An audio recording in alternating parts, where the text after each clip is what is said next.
still can't believe we're actually recording this. If you told me a few years ago that our endless stream of book emails would turn into a podcast, I think I'd have laughed you right out of the group chat. Honestly, it feels kind of surreal. I mean, do you remember those marathon message threads about plot twists and character arcs? Sometimes I think we might have broken the internet with our debates over the best unreliable narrators. Oh, absolutely. We've always had this thing for dissecting stories from every angle across mysteries, fantasy, even the weirdest indie lit we could find. Half the fun was trying to stump each other with book recommendations. And yet, here we are, still talking books. I love that our impulsive literary arguments turned into something bigger. Maybe it was inevitable. Two obsessive readers just can't help but share the obsession.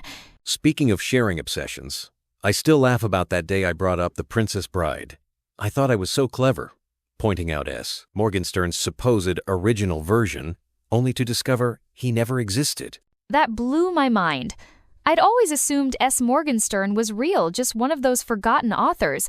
William Goldman's whole joke played out on me personally. It's wild how an invented author can feel so authentic. I think that moment opened a weird literary door for us. Suddenly, I was questioning every author bio I'd ever read. It's like the line between fiction and reality began to smudge.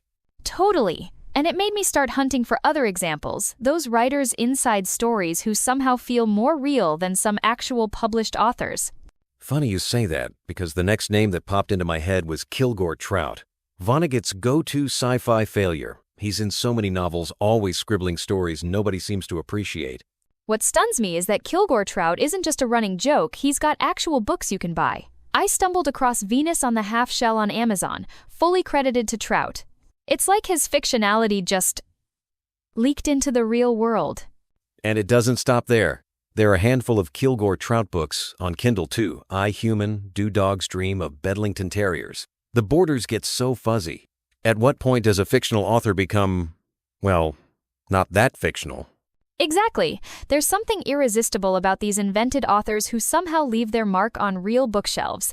It makes reading feel like a scavenger hunt across realities. And that brings me to the rabbit hole I did not see coming, Katie A. Novak. When you first mentioned Corporate Crowns, I assumed it was just another pen name. But she's even slipperier than S. Morgenstern. I tried to look her up and it's like she's a ghost. There's no real trace of her except the book. And then you realize even her name is borrowed from her own characters, Catherine and Alex Novak. She's built out of fiction twice over. It honestly feels like a literary magic trick. The author is invented by the novel, but the novel is very much real and sitting right here in my hands. And the wildest part? We both read it, completely independently. You found it in the depths of the obscure romance section, and your review absolutely sold me. I had to see what the hype and the mystery was about. After all those twists, it feels only right to shine a light on Corporate Crowns. I honestly think it deserves way more attention, even beyond the author's whole vanishing act. Agreed. It's one of those rare books you want to share the second you finish. There's so much to unpack, from the plot to the meta layers. Plus, the fact that it's both obscure and real makes every chapter feel like a discovery. That's why we're here, chapter by chapter, untangling this strange little masterpiece. I hope listeners are as curious as we are, because I have a feeling we're just scratching the surface. Honestly, I can't wait to start this journey. Who knows? Maybe by the end, we'll have a whole new theory about fictional authors, or at least a few more books to obsess over together.